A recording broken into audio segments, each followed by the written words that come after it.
Que la gracia y la paz de Cristo esté con cada uno de ustedes. Continuamos con nuestra serie de los postreros días. Hoy estudiaremos la resurrección de Jesús, apariciones posteriores, parte 2.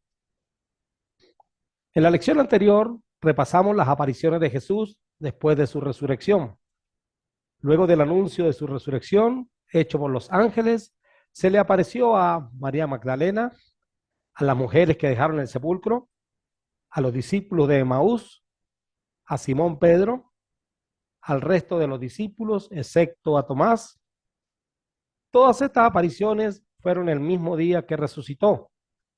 Cuando las mujeres fueron al sepulcro, ese primer día de la semana, los ángeles no solo les anunciaron la resurrección, sino que les dijeron que tenían que ir a Galilea, donde se encontrarían con el Señor. Ese domingo, día de resurrección, marcado en el calendario como el 16 de Abib, era el segundo día de la fiesta de los panes sin levadura, fiesta que se celebraba durante 7 días. Vale la pena destacar que fue la mejor fiesta de los panes sin levadura que hayan pasado estos discípulos. Y ese mismo domingo de resurrección se celebraba otra fiesta solemne, la fiesta de las primicias, según Levítico 23, 9 al 14. Jesús fue el primer resucitado para no morir jamás. El Mashiach es la primicia, dice 1 Corintios 15, 23 en la Biblia mesiánica Kadosh. Por lo que toda esa semana y en obediencia a la ley de Moisés estuvieron en Jerusalén. Deuteronomio 16, 16. 8 días más tarde, el Señor se les vuelve a aparecer a todos los discípulos en el aposento alto. Y en esta oportunidad estaba Tomás. Estas primeras apariciones fueron en Jerusalén. Terminada la fiesta de los panes sin levadura, los discípulos, siguiendo las instrucciones del Señor, se dirigen hacia Galilea. El equipo misionero tenía que seguir trabajando y planificando, y en Jerusalén no lo iban a poder hacer con tranquilidad. Además, Galilea era el centro de operaciones. Estando en Galilea, una linda mañana en que los discípulos habían planificado ir a pescar, el Señor se les aparece por tercera vez. En esa reunión, el Señor muestra ante los demás apóstoles a un Pedro restaurado y al que no se le debe recriminar nada por el error cometido. Sabemos del hecho es porque fue parte de los acontecimientos narrados durante la noche del arresto de Jesús, pero del mismo no se volvió a saber. A Pedro no se le recriminó por ese error y debemos aprender mucho de esta parte de la Escritura. Lucas y Marcos no hablan de este viaje a Galilea. Juan y Mateo sí lo hacen.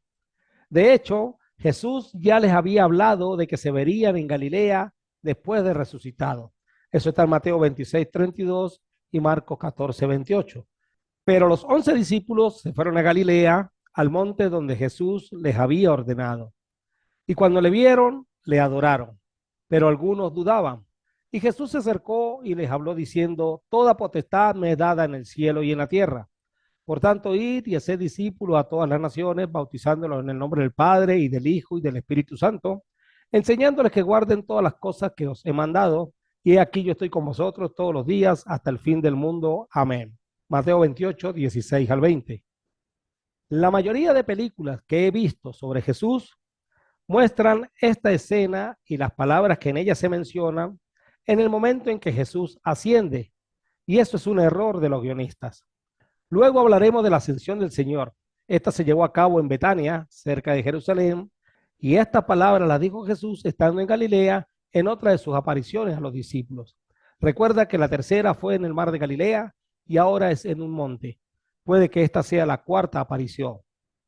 De hecho, Lucas escribió: a quienes también, después de haber padecido, se presentó vivo con muchas pruebas indubitables, apareciéndosele durante 40 días y hablándoles acerca del reino de Dios.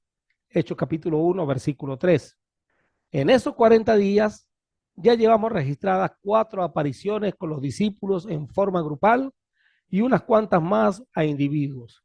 Y seguiremos hablando de otras apariciones. Pero por ahora, centrémonos en esta comisión dada a los discípulos en el monte de Galilea. Es muy similar a la dada durante su primera aparición a los discípulos en Jerusalén y registrada por Marcos, Lucas y Juan. Por cierto, en esta reunión no estaba Tomás. Este recordatorio fue necesario por varios motivos.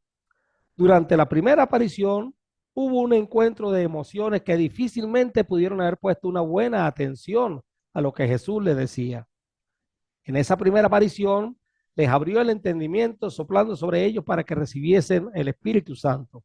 50 días más tarde recibirían el poder del Espíritu Santo, según la promesa, el Espíritu Santo morando en ellos. De eso vamos a hablar posteriormente. Fueron muchas las cosas las que acontecieron en esa primera aparición. Entre ellas, y como ya hemos comentado, la gran comisión desde el punto de vista de Marcos, Lucas y Juan. Esto lo estudiamos en la lección pasada. Ahora ya Jesús les ha mostrado que en verdad es Él, que ha resucitado. Ha comido con ellos, les ha aclarado muchas cosas y aún ha resuelto situaciones que estaban pendientes. Es el momento de seguirle dando instrucciones. Él sabe que ya no será mucho el tiempo que pasará con ellos. Se acercaba otra fiesta solemne judía, la fiesta del nuevo grano, conocida como Pentecostés. Y en los planes trazados por Dios, desde antes de la fundación del mundo, ese día debía suceder algo que haría temblar el mundo espiritual. Eso lo tenemos en Hebreos capítulo 12, versículo 28 al 29. Regresando a Mateo 28, 16, la Biblia dice, pero los 11 discípulos se fueron a Galilea, al monte donde Jesús les había ordenado. Y cuando le vieron, le adoraron, pero algunos dudaban. En esta aparición, los que inmediatamente reconocieron que era Jesús, le adoraron. Algunos dudaban. Pienso que no era que dudaban en su resurrección, pues ya se les había presentado, había comido con ellos, había aclarado dudas. Pienso que la duda estaba en esa aparición, si realmente era él o no. La palabra distazo, traducido como dudaban, también significa vacilar. Entonces podríamos decir que ellos vacilaban, tenían dudas de que realmente en esa aparición fuera el Señor. Y Jesús se acercó y les habló diciendo, toda potestad me es dada en el cielo y en la tierra. Mateo 28, 18. ¿Quién le dio esa potestad? Pues se la dio Dios en la persona del Padre. Pedro en Hechos 2:36 corrobora esta afirmación. Pedro dijo, sepa pues ciertísimamente toda la casa de Israel que a este Jesús, a quien vosotros crucificasteis, Dios le ha hecho Señor y Cristo. Pablo escribió, por lo cual también le exaltó hasta lo sumo y le dio un nombre que es sobre todo nombre, para que en el nombre de Jesús se doble toda rodilla de los que están en los cielos y en la tierra y debajo de la tierra, y toda lengua confiese que Jesucristo es el Señor, para gloria de Dios Padre. Filipenses 2, 9 al 11. Ciertamente, Dios le dio toda potestad en el cielo y en la tierra. Y si Jesús tiene toda la potestad en el cielo y en la tierra, ¿cuánta autoridad tiene el hombre?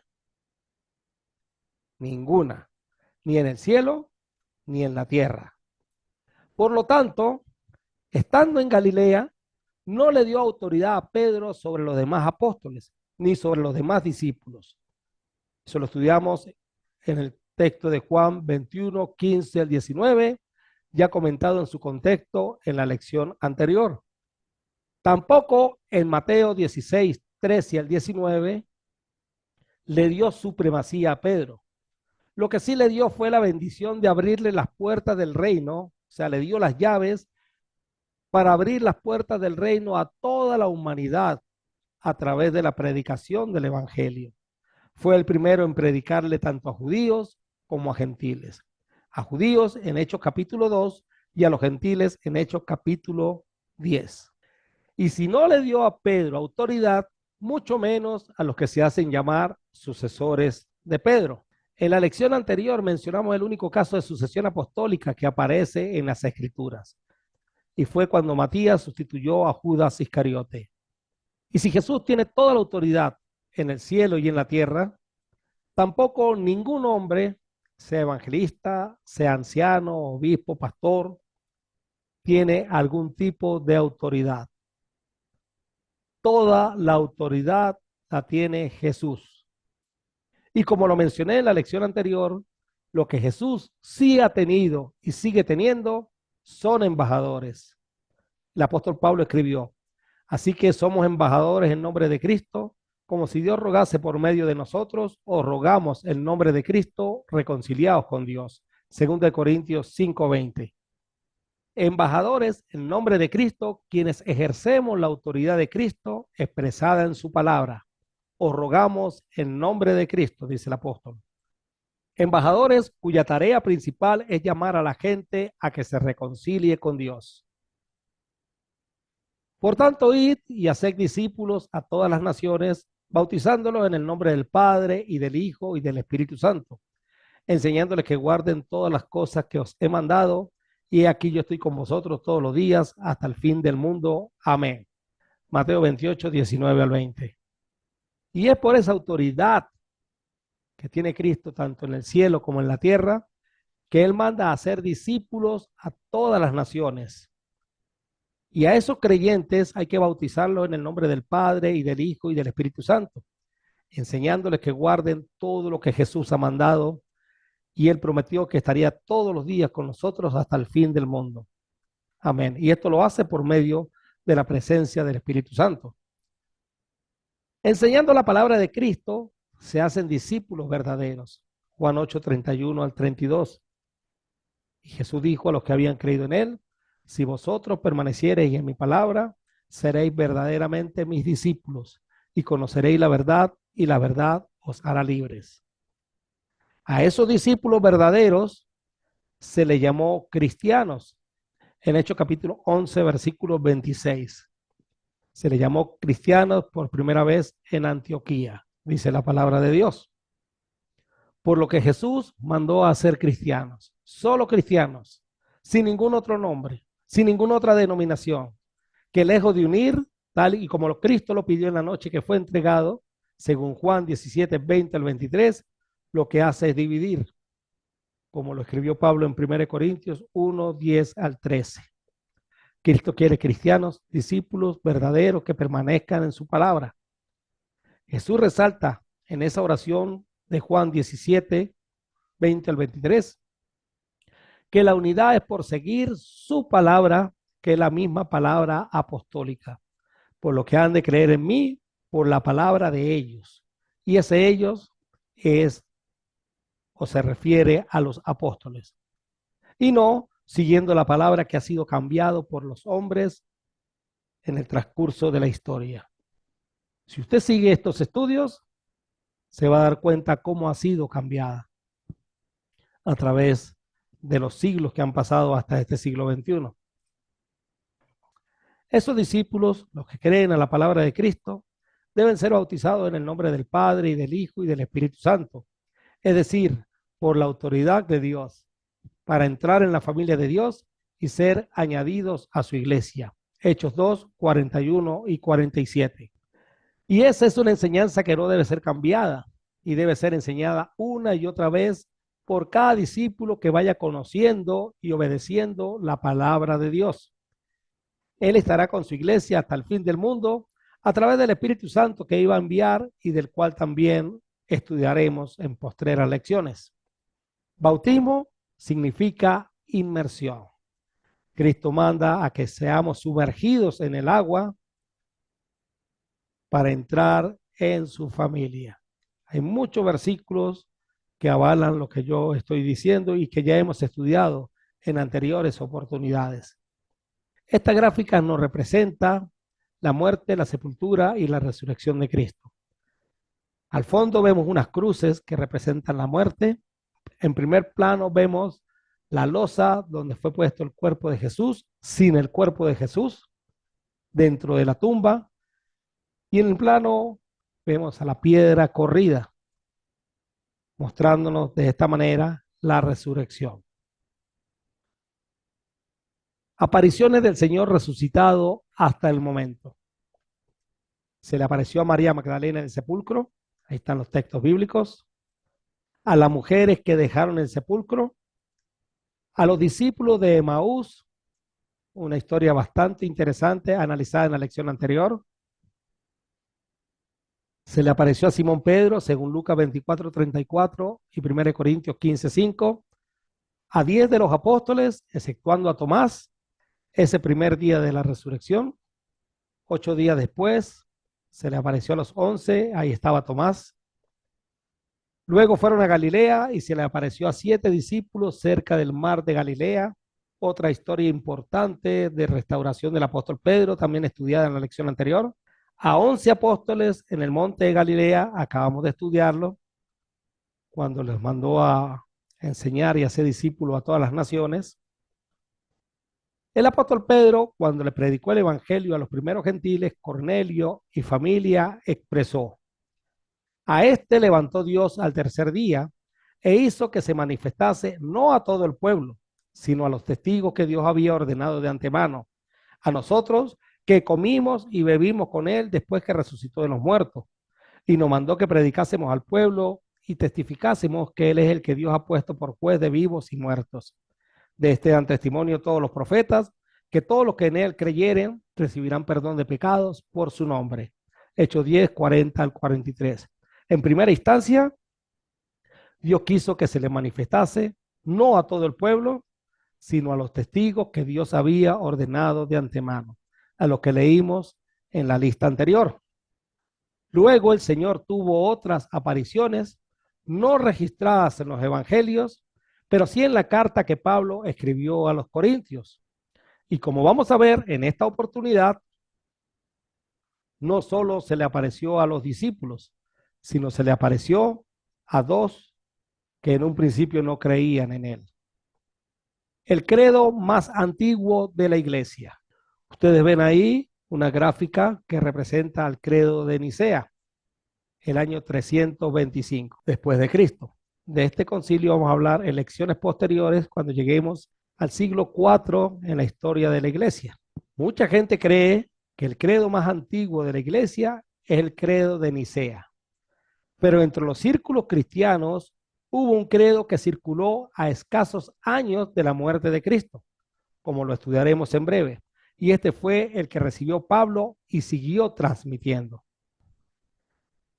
Y este no es otro que el que tenemos en la primera carta a los Corintios, capítulo 15, versículos 1 al 8, que dice así: además os declaro, hermanos, el evangelio que os he predicado, el cual también recibisteis, en el cual también perseveráis, por el cual asimismo, si retenéis la palabra que os he predicado, sois salvos. Si no, creísteis en vano.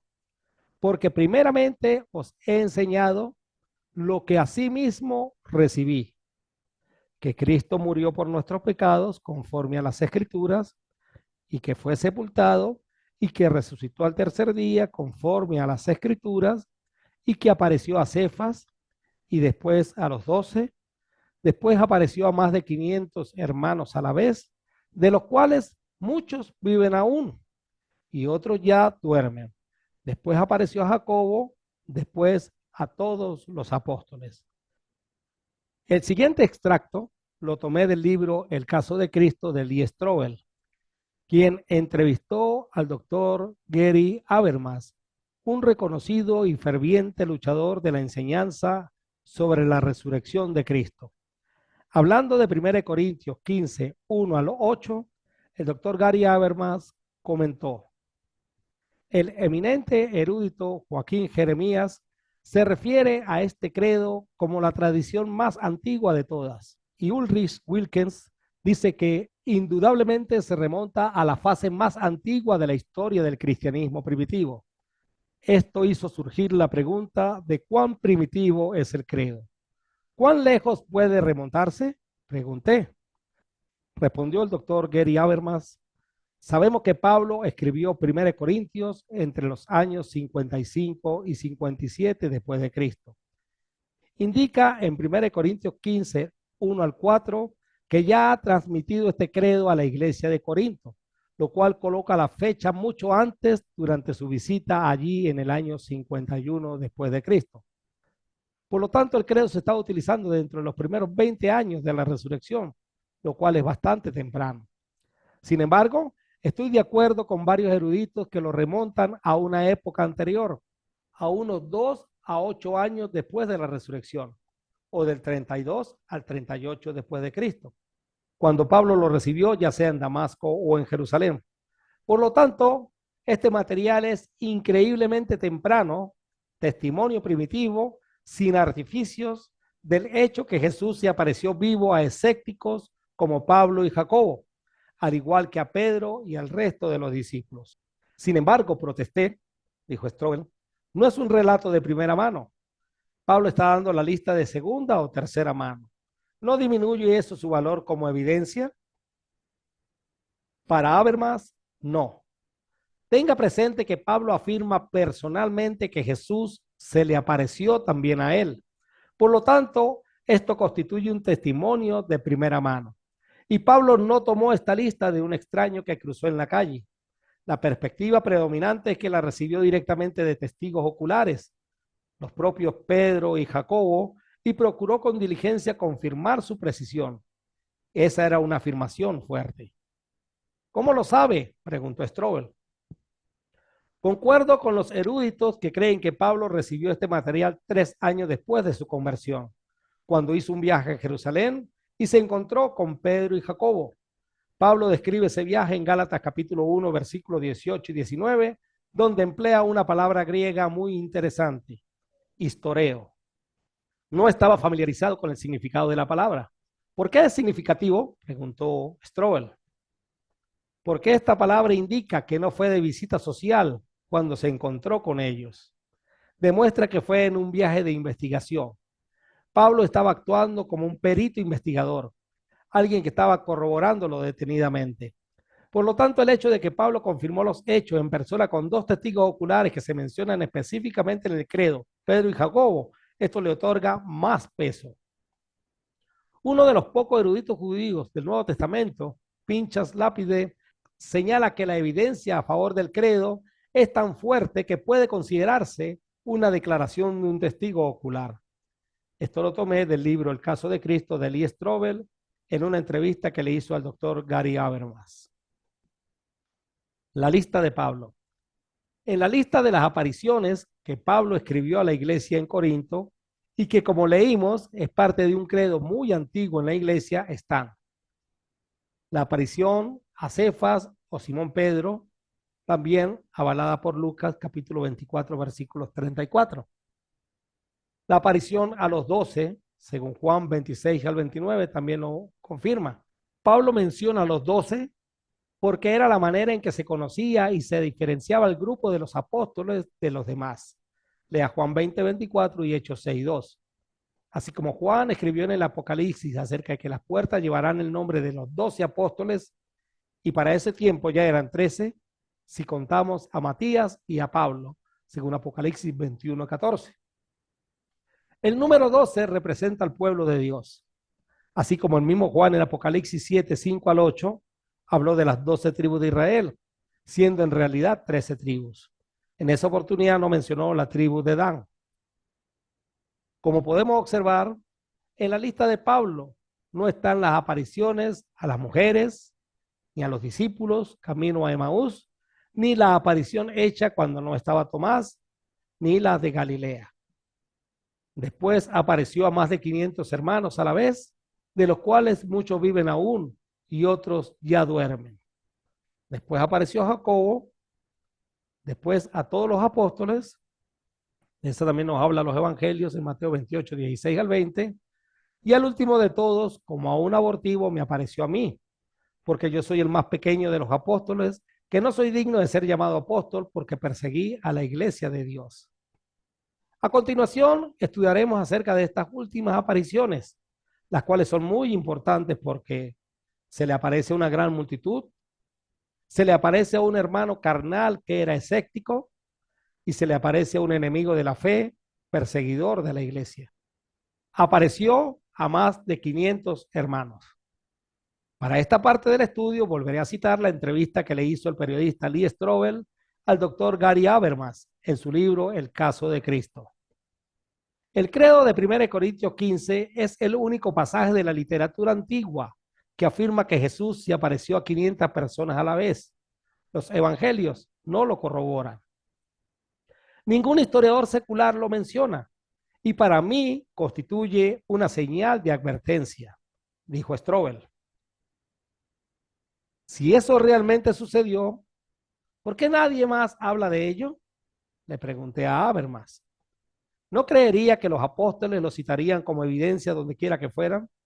Como observa el ateo Michael Martin, uno debe concluir que es extremadamente improbable que este incidente haya ocurrido en realidad y que por lo tanto indirectamente arroja dudas sobre Pablo como fuente confiable. Todo esto fue lo que le dijo Lee Strobel a el doctor Gary Habermas. Esta observación molestó a Habermas. Bien, es pura y simple estupidez decir que esto arroja dudas sobre Pablo, respondió, sonando asombrado y molesto porque alguien hiciera esa alegación.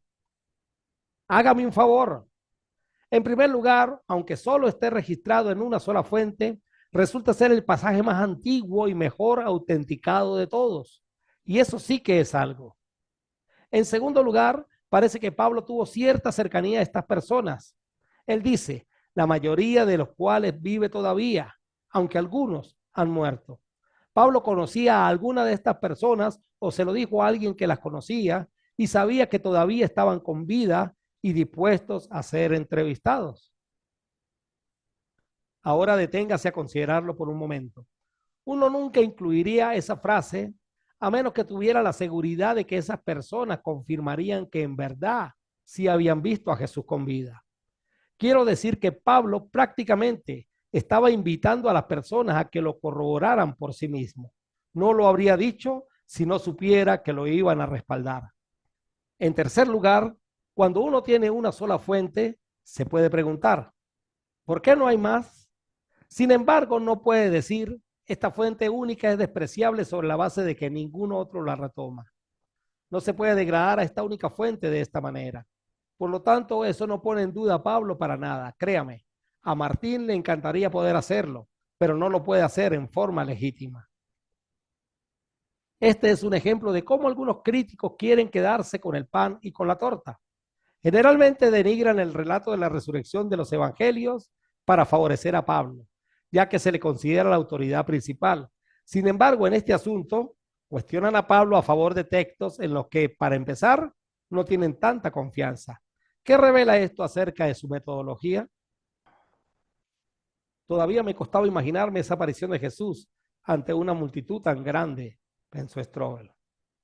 ¿Dónde debe haber ocurrido ese encuentro con 500 personas? Le pregunté. Bueno, en los campos de Galilea, especuló Habermas. Si Jesús pudo alimentar a 5,000, podía predicar ante 500. Y Mateo sí menciona que Jesús apareció en una montaña. Quizás allí hubo más gente que los 11 discípulos. El caso de Cristo de Lee Strobel entrevista al doctor Gary Habermas. Luego se le apareció a Jacobo. Después apareció a Jacobo, 1 Corintios 15:7. ¿Quién era este Jacobo? En el grupo de los 12, 2 hombres llevaban este nombre. Jacobo, el hijo de Zebedeo, según Mateo 10:2, y Jacobo, el hijo de Alfeo, Mateo 10:3, conocido como Jacobo el menor. En la palabra de Dios encontramos otro hombre con el nombre de Jacobo o Santiago. Y este fue el escritor de una de las cartas que tenemos en el canon del Nuevo Testamento y fue un gran líder en la iglesia de Jerusalén. Puede consultar Hechos 12:17, Hechos 15:13, Hechos 21:18 y Gálatas capítulo 2, versículo 9. Este hombre, junto con Pedro, recibió a Pablo cuando éste fue a Jerusalén. Pablo escribió, después, pasados 3 años, subí a Jerusalén para ver a Pedro y permanecí con él 15 días. Pero no vi a ningún otro de los apóstoles, sino a Jacobo, el hermano del Señor. Gálatas 1:18-19. Pablo lo identifica como el hermano del Señor, corroborando de esta forma lo escrito por Mateo, cuando señaló que así se llamaba uno de los hermanos carnales del Señor. ¿No es este el hijo del carpintero? ¿No se llama su madre María y sus hermanos Jacobo, José, Simón y Judas? Mateo 13:55. En este pasaje los teólogos católicos lo identifican o bien como pariente de Jesús, pues argumentan que la palabra hermanos, adelfos en el griego, tiene esa connotación. Y eso es cierto. Esta puede traducirse o bien como hermano, hijo de los mismos padres, o como pariente cercano. Pero otros teólogos católicos argumentan que son hijos de José en su anterior matrimonio, pero no de María, la esposa de José y madre de Jesús. Esto está explicado en la lección María, la de las Escrituras, en el canal de YouTube. Ya anteriormente les había dado el link en lecciones anteriores. Esta aparición es sumamente importante porque Jesús se le está presentando vivo, resucitado, a alguien que supo que fue condenado y crucificado. Aunque no estuvo presente en el momento de la crucifixión, supo que esto había sucedido. A alguien que no creía en él, Juan 7:5, era escéptico. Alguien que pensaba que Jesús estaba fuera de sí, que estaba loco, Marcos 3:21. Fue al primer no discípulo que se le presentó vivo, pero era alguien muy especial, su hermano en la carne. Y esta aparición hizo que otro de sus hermanos, Judas, también nombrado en Mateo 13:55, quien se presenta como Judas, siervo de Jesucristo y hermano de Jacob, el que escribió la carta de Judas, también se convirtiera al Señor. Luego vamos a encontrar a estos dos hombres junto con su madre y el resto de los apóstoles en el aposento alto. En Hechos 1:14 dice, todos estos perseveraban unánimes en oración y ruego con las mujeres y con María, la madre de Jesús, y con sus hermanos. Jacobo llegó a ser, junto con Pedro, ancianos de la iglesia en Jerusalén. Hechos 15:1-21. Estuvo presente en el único concilio autorizado por el Espíritu Santo, el concilio de Jerusalén, Hechos 15. Pasado el tiempo, continuó siendo una de las tres columnas baluarte de esa congregación, Gálatas 2:9, Hechos 21:18, indicándonos con esto que su fe fue verdadera, que fue permanente. Un escéptico que se convirtió a Cristo de manera fidedigna. De escéptico a creyente verdadero. Según Josefo, en la Antigüedad de los Judíos, libro 20, capítulo 9, versículo 1, Jacob murió apedreado siendo Ananías sumo sacerdote. Para entonces había muerto Festo, el procurador romano, siendo sucedido por Albino. Josefo dice, siendo Anán, o sea, Ananías de este carácter, aprovechándose de la oportunidad, pues Festo había fallecido y Albino todavía estaba en camino, reunió el Sanedrín, llamó a juicio al hermano de Jesús, que se llamó Cristo, su nombre era Jacobo, y con él hizo comparecer a varios otros. Los acusó de ser infractores a la ley y los condenó a ser apedreados. Esto sitúa la muerte de Santiago el Justo antes de la destrucción del templo y de la ciudad de Jerusalén en el año 70 después de Cristo, en la década de los 60 del primer siglo, en algún momento entre el 62 y el 64.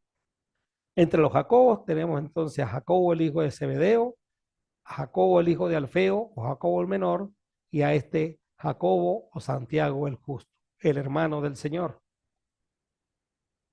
Después se apareció a todos los apóstoles. Esta segunda aparición que describe Pablo hecha a los apóstoles podría tratarse de la segunda aparición narrada por Juan en Juan capítulo 20, versículos 26 al 29, o aquella que describe Lucas en Jerusalén, específicamente en el Monte de los Olivos antes de su ascensión. Lucas 24, 50 al 53, Hechos 1, 9 al 11. Personalmente creo que se refiere a esta última. Es interesante hacer notar que hasta ese entonces solo había 11 apóstoles. Pedro y Jacobo, Juan, Andrés, Felipe, Tomás, Bartolomé, Mateo, Jacobo, hijo de Alfeo, Simón el celote y Judas, hermano de Jacobo. Hechos 1:13. Luego elegirían a Matías en lugar de Judas Iscariote. Y luego, como estudiaremos a continuación, el último apóstol de Jesucristo, Pablo. Después se le apareció a Saulo de Tarso. y al último de todos, como a un abortivo, me apareció a mí. 1 Corintios 15:8. La aparición del Señor resucitado a Saulo de Tarso es algo muy especial, pues sucedió tiempo después de su ascensión al cielo. Ya la iglesia había sido establecida en el año 33 después de Cristo y el evangelio se había esparcido por toda Judea. De hecho, Saulo fue uno de los que impulsó la expansión del evangelio, pero desde el bando equivocado, al ser cómplice de la persecución que los judíos emprendieron contra la iglesia después de la muerte de Esteban. Y Saulo consentía en su muerte. En aquel día hubo una gran persecución contra la iglesia que estaba en Jerusalén y todos fueron esparcidos por las tierras de Judea y de Samaria, salvo los apóstoles. Hechos capítulo 8, versículo 1. Cuando Esteban murió, Saulo, o como posteriormente se le conocería como Pablo, era menor de 40 años. La Biblia dice en Hechos 7:58, y echándole fuera de la ciudad, le apedrearon, y los testigos pusieron sus ropas a los pies de un joven que se llamaba Saulo, por lo que Pablo fue contemporáneo con Jesús. Saulo había nacido en Tarso, según Hechos 22:3, pero estudió en Jerusalén. Él mismo lo testificó. Mi vida, pues, desde mi juventud, la cual desde el principio pasé en mi nación, en Jerusalén, la conocen todos los judíos. Hechos 26:4. Estudiando a los pies de uno de los grandes maestros de Israel. Yo de cierto soy judío, nacido en Tarso de Cilicia, pero criado en esta ciudad, instruido a los pies de Gamaliel, estrictamente conforme a la ley de nuestros padres, celoso de Dios, como hoy lo sois todos vosotros. Hechos 22:3.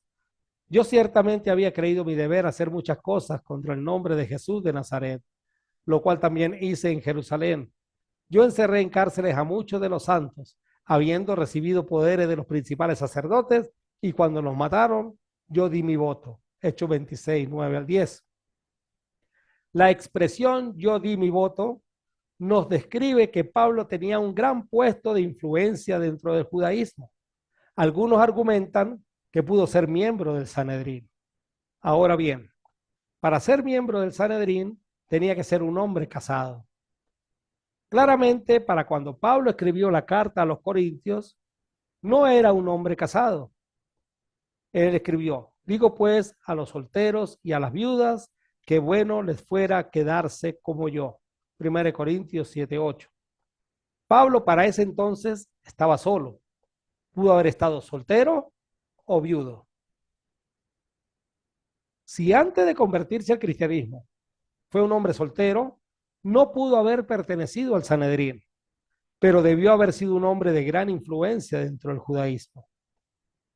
Si antes de convertirse al cristianismo fue un hombre casado y enviudó, pues sí pudo ser miembro del Sanedrín.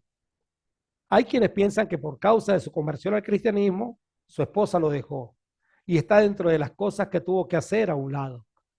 Y ciertamente aún estimo todas las cosas como pérdida por la excelencia del conocimiento de Cristo Jesús, mi Señor, por amor del cual lo he perdido todo y lo tengo por basura, para ganar a Cristo. Filipenses 3:8.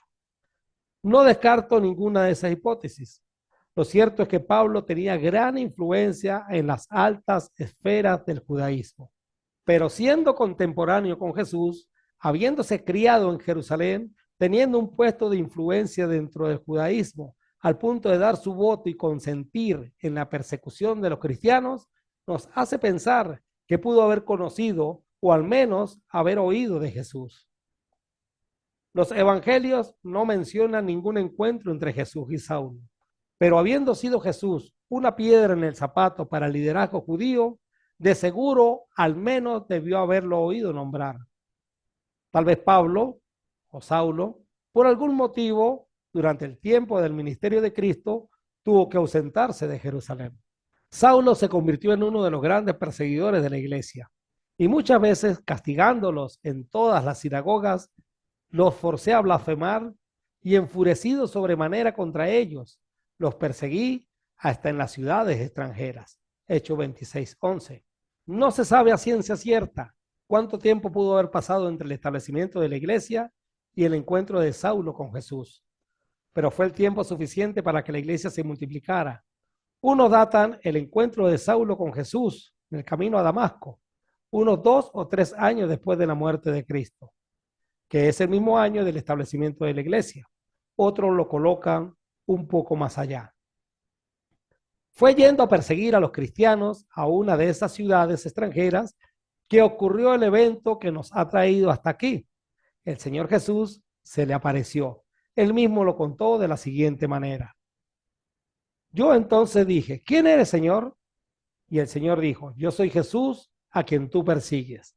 Pero levántate y ponte sobre tus pies, porque para esto he aparecido a ti, para ponerte por ministro y testigo de las cosas que has visto y de aquellas en que me apareceré a ti, librándote de tu pueblo y de los gentiles, a quienes ahora te envío para que abras sus ojos, para que se conviertan de las tinieblas a la luz y de la potestad de Satanás a Dios, para que reciban por la fe que es en mí perdón de pecados y herencia entre los santificados. Hechos 26, 15 al 18. Pablo en 3 oportunidades dijo que había sido Jesús el que se le había aparecido. Hechos 9, 5, Hechos 22, 8, Hechos 26, 15. El mismo Jesús al que le había declarado la guerra. Yo ciertamente había creído mi deber hacer muchas cosas contra el nombre de Jesús de Nazaret. Hechos 26, 9. Es interesante la manera como lo escribió Lucas en Hechos 22. Y caí al suelo y oí una voz que me decía, Saulo, Saulo, ¿por qué me persigues? Yo entonces respondí, ¿quién eres, Señor? Hechos 22, 7 al 8, primera parte. En este momento, Pablo sabe que está aconteciendo algo sobrenatural. Dios le estaba hablando. La pregunta, ¿quién eres, Señor? Va referida a Dios. No imaginó nunca que la voz que hablaba con él le respondería. Yo soy Jesús de Nazaret, a quien tú persigues. Hechos 22, 8b. La impresión de este hombre debió haber sido impactante. El Jesús al que él perseguía era precisamente con el que estaba hablando. Y la respuesta de Pablo fue, ¿qué haré, Señor? Y el Señor me dijo, levántate y ve a Damasco y allí se te dirá todo lo que está ordenado que hagas. Hechos 22:10. Lo que quiero resaltar en este momento es que la primera vez que Pablo usó la palabra Señor del griego Kyrios en Hechos 22:8 fue para Dios. Pero la segunda vez que usó esta palabra en Hechos 22:10 es para Jesús. Esta palabra significa supremacía, supremo en autoridad.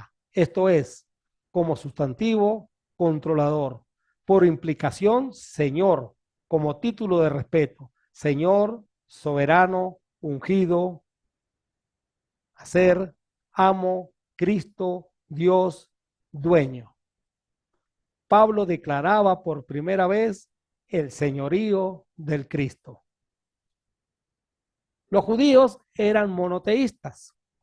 Pablo declara a Jesús como Kyrios, Señor Supremo, un título que un judío solo le daría a Dios. Y eso fue lo que comenzó a enseñar. Enseguida predicaba a Cristo en las sinagogas diciendo que este era el Hijo de Dios.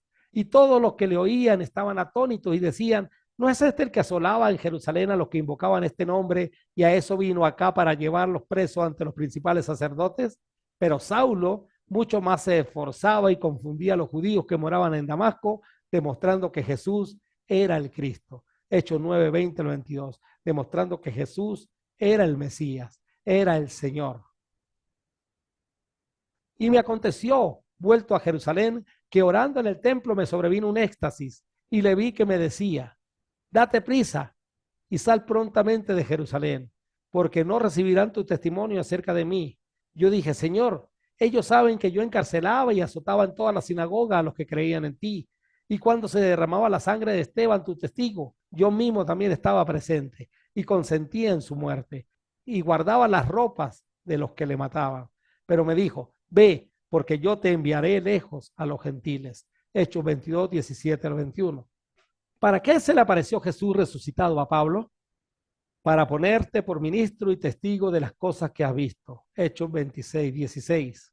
Para que abra sus ojos para que se conviertan de las tinieblas a la luz y de la potestad de Satanás a Dios. Hechos 26, 18a. Para que reciban, por la fe que es en mí, perdón de pecados y herencia entre los santificados. Hechos 26, 18b. Pablo fue nombrado apóstol de los gentiles. Ahí están todas las citas bíblicas. En casi todas sus cartas, cuando se presenta, declara su apostolado, ya que este no fue aceptado por un gran número de creyentes judíos que incluso llegaban a las iglesias gentiles a desmentirlo. Dios, en defensa de su apostolado, le permitió hacer señales de apóstol, según de Corintios 12, 12, Romanos 15, 18 al 19.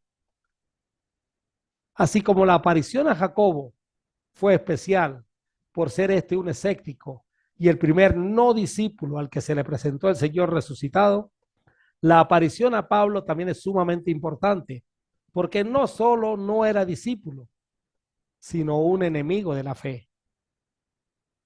Pablo vio al Jesús que él perseguía y que sabía habían crucificado.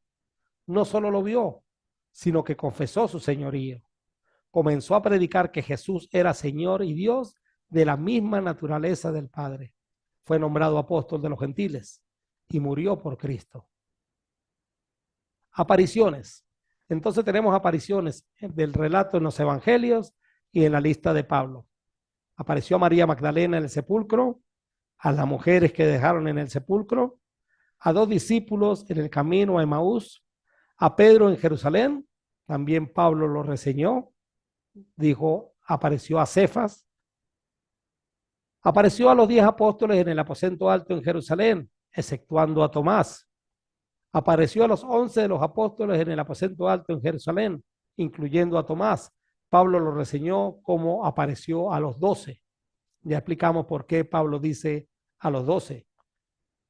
Apareció a 7 discípulos cerca del mar de Galilea, a 11 apóstoles en el monte de Galilea. Apareció a más de 500 discípulos. Apareció a Jacobo, el hermano del Señor. Apareció a los discípulos en el monte de los Olivos y apareció a todos los apóstoles, así lo reseña el apóstol Pablo. Luego vino su ascensión, del cual hablaremos luego, y la 12ª aparición fue a Saulo de Tarso. Mateo, Marcos y Juan, ahí están los textos, dan fe de la aparición del Señor a las mujeres y con ello ratifican el testimonio de las mismas. Dada la baja credibilidad otorgada al testimonio de una mujer en ese momento, confirman que no fue un invento apostólico. Esto lo estudiamos en la lección anterior.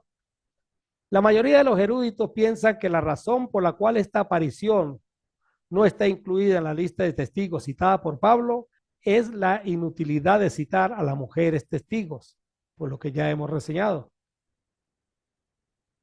Luego dice que apareció a Pedro en Jerusalén. Pablo dice a Cefas. La aparición a Pedro está atestiguada independientemente por Pablo y Lucas, 1 Corintios 15:5 y Lucas 24:34, y es universalmente reconocido por los críticos como histórico. Apareció a 10 de los apóstoles en el aposento alto y a 11, incluyendo a Tomás, 8 días después, según Pablo a los 12. La aparición a los 12 está atestiguada independientemente por Pablo, Lucas y Juan. 1 Corintios 15:5, Lucas 24:36, 43, Juan 20:19 al 20. Y también es indiscutible por los eruditos históricos. Apareció a 7 discípulos cerca del mar de Galilea y a 11 apóstoles en el monte de Galilea. Mateo, Marcos y Juan atestiguan de manera independiente la aparición de Jesús a los discípulos en Galilea. Marcos 16:7, Mateo 28:16, 17, Juan 21. Las apariciones tienen lugar en Jerusalén durante la fiesta de los panes y levadura, luego en Galilea y luego viajan nuevamente a Jerusalén. Según el relato del Evangelio, se presenta en el Monte de los Olivos, pero antes se le presentó a más de 500 discípulos, se le presentó a Jacobo, el hermano del Señor, y luego Pablo reseña lo mismo que los Evangelios, a todos los apóstoles en el Monte de los Olivos. Después vino la ascensión y Lucas escribió: Teófilo, en mi primer libro te relaté todo lo que Jesús comenzó a hacer y a enseñar hasta el día en que fue llevado al cielo.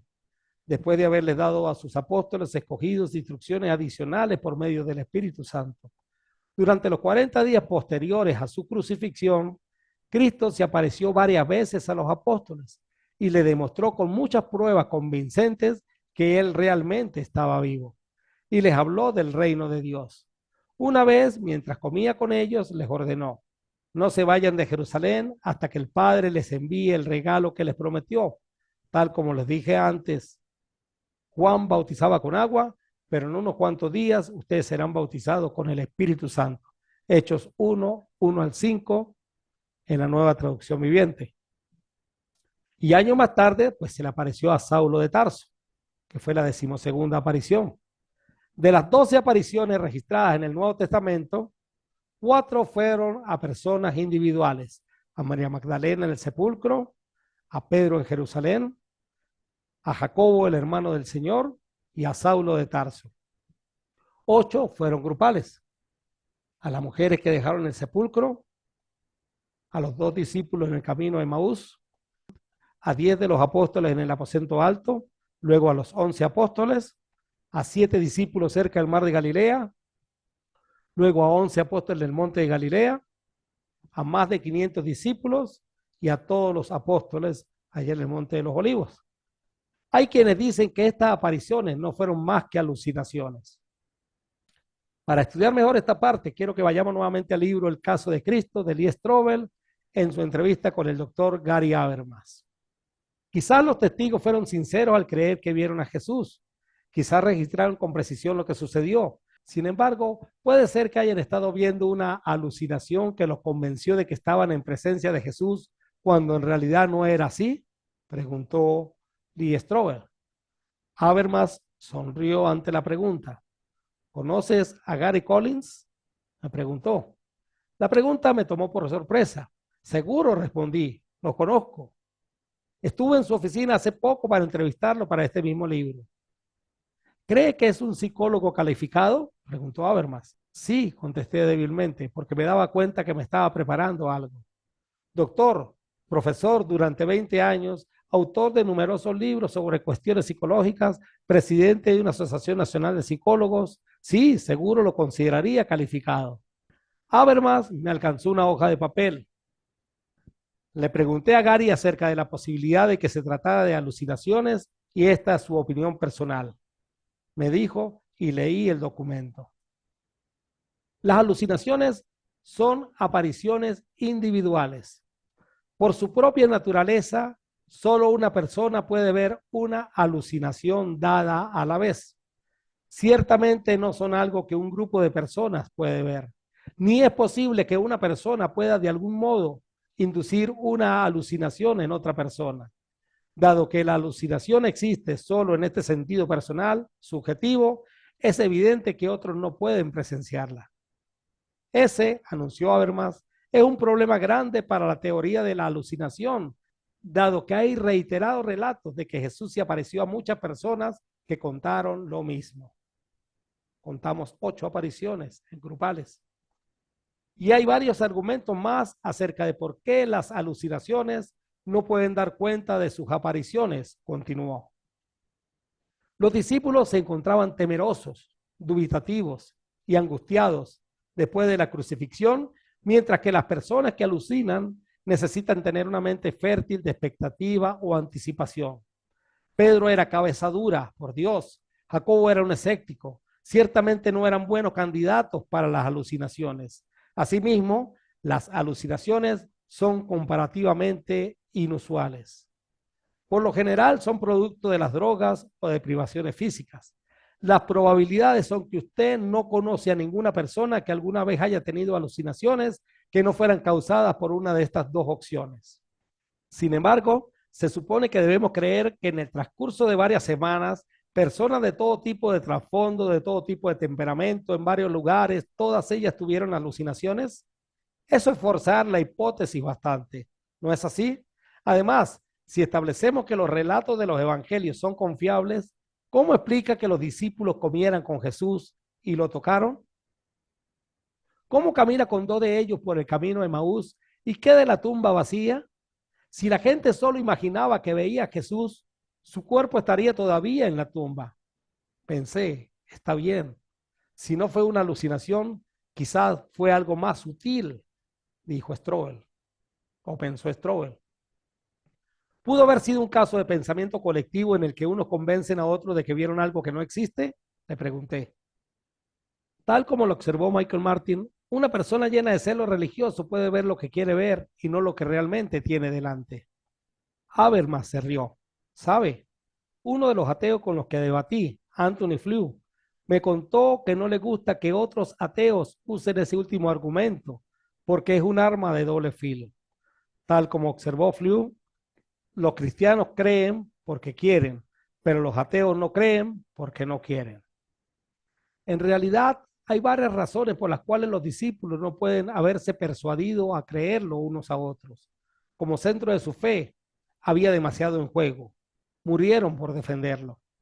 ¿Acaso alguno de ellos no hubieran reconsiderado el pensamiento colectivo más adelante y se hubieran retractado o simplemente hubieran desaparecido silenciosamente?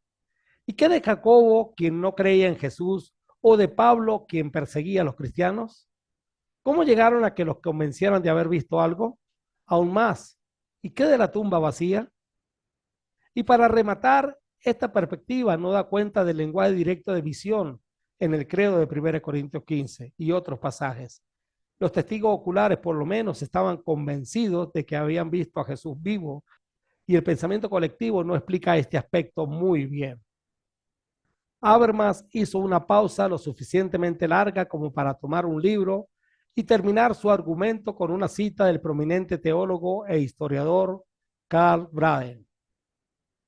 Hasta los historiadores más escépticos concuerdan en que para el cristianismo primitivo, la resurrección de Jesús de entre los muertos fue un hecho real de la historia, el propio fundamento de la fe y no una idea mítica salida de la imaginación creativa de los creyentes. A veces, concluyó Habermas, la gente se agarra de un pelo al tratar de dar cuenta de las apariciones. Sin embargo, nada encaja mejor con toda la evidencia que la explicación de que Jesús estaba vivo. El caso de Cristo, Lee Strobel entrevista al doctor Gary Habermas. Las apariciones de Cristo resucitado fueron apariencias físicas y corporales. Los discípulos lo tocaron, comieron con él e incluso prendió brasas para asar el pescado. Hemos estudiado acerca de dos evidencias concluyentes de la resurrección de Jesús: la tumba vacía y las apariciones. En la próxima lección estudiaremos acerca de otra evidencia que reafirmará nuestra fe. Esta fue la resurrección de Jesús, apariciones posteriores, parte 2 en nuestra serie Los Postreros Días. Bendiciones y nos vemos en una próxima oportunidad, si Dios así lo permite.